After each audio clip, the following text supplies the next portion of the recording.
our Center Administrator, Engineer Samuel Cameras, to hand over the certificates for the trainees. Sa front po. Ito na dito, mga friend. Sa front para mag-forward. Kung ang pictorial mo, ang full force. Let me first read the citation.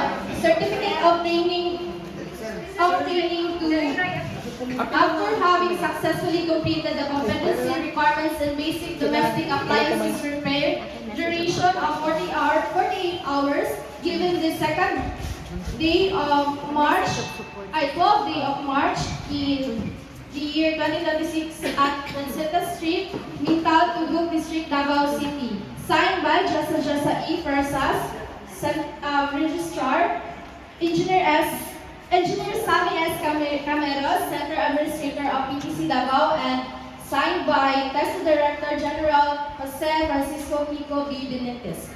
This certificate is awarded to Ms. Danica Frances